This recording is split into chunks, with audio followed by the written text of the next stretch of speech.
Well, the end could finally be in sight for the longest shutdown in U.S. history. House lawmakers are returning to Washington to vote on a deal that could get the federal government open again. Thanks for joining us. I'm Sam Shocker.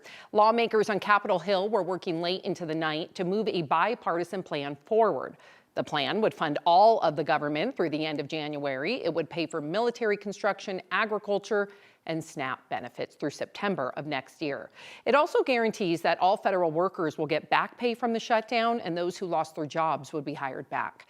However, it does not include anything on the extension of the Affordable Care Act tax credits, but rather a future vote on the issue. That is upsetting many in the Democratic Party. I voted no just because I was so pissed off. We did not get our key demand. We're being threatened by someone who carries out his threats. Several of the Democrats who voted yes to move the deal forward said they did it because they were promised a separate vote in December for the tax credits. Other moderate Democrats say they did it to help the more than 40 million people waiting for SNAP benefits. And until that deal comes through, the Trump administration is again asking the Supreme Court to keep those SNAP payments on hold. That decision is not expected until tomorrow, though, and this request comes after lower courts ordered the government to keep all the money flowing. But Colorado and several other states just paid some recipients, saying they were paid during the window when the government said it was okay. President Trump has pardoned Rudy Giuliani and others who were accused of being involved in a bid to overturn the 2020 election. Ed Martin, Trump's pardon attorney, posted the order on social media last night. But the order does say that the pardon does not extend to the president himself. And among the others receiving pardons from President Trump are two former lawyers with ties here in Colorado who tried to keep him in power after his 2020 election loss.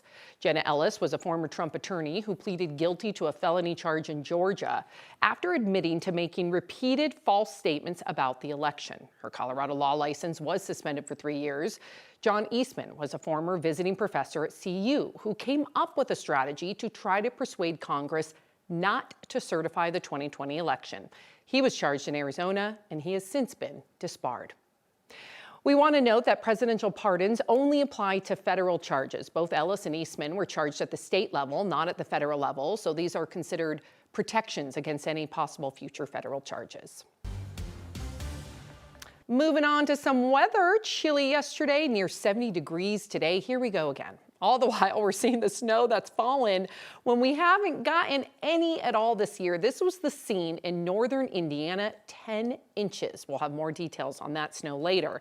But for now, we got Chris Bianchi here with our 9 News Weather Impact team. Hey, Chris, I know you're shaking your head. I know it doesn't, 70 degrees, gorgeous, but I think a lot of us are itching for the snow. Sam, it is snowing in Alabama, in North Alabama and North Georgia right now. Wow. We haven't had a single flake here in Denver, just Crazy. a reminder. Not a flake. No. Here in Denver, and it's snowing right now in Georgia, Alabama, Tennessee, in some places there on the Cumberland Plateau, couple inches of snow covering I-75 in Tennessee, and yet I-25 and I-70, I-76, nothing, not a zip zilch, nothing, even in the mountains right now, totally clear. So very weather whiplash in terms of the two sides of the country right now. It's 70, it's sunny, it's beautiful. It's weird for us in Denver right now, and those temperatures in the 60s and 70s from most of the eastern plains. This is the what you're actually seeing out there, Ray, Burlington, and Lamar. Notice how much cooler it is out there. That is the fringe of that air mass that is leading to that snow and across the eastern half of the country. But here in Denver, we're getting more of those downslope winds. That's why we're up to 70 degrees. Radar quiet right now.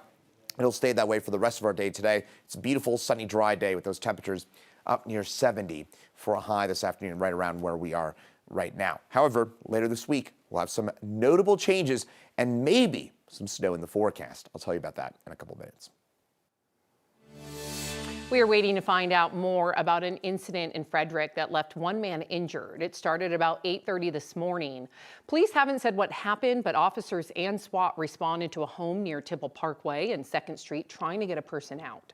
Investigators did not say how the man got hurt or if any shots were fired. Tipple Parkway is now back open, and we've reached out to Frederick Police to find out more about what happened. And this afternoon, Denver police will hold a news conference to discuss investigations into 2 shootings that recently involved officers. One was a shooting inside a Maverick gas station at Parker Road in Peoria, October 27th. Police say officers killed a man who had locked himself inside with 2 gas station employees. The other happened near 51st Place in Biscay Court November 2nd. 3 people were hurt during a house party fight. Police shot at someone, but that person was able to get away. No officers were hurt. We will have details later today on 9 News. Investigators are looking for the cause of a house fire that killed 2 people in Adams County. The fire department says it happened Sunday morning on Bronco Road, which is near I-25 and Highway 36. Fire investigators say the house was fully engulfed when they got there. They say a dog was also killed in the fire. But the Adams County Sheriff's Office says this morning shots were fired into a deputy's car in that same area of Bronco Road. Authorities say suspects took off onto I-25. That vehicle crashed soon after. Deputies arrested 2 people.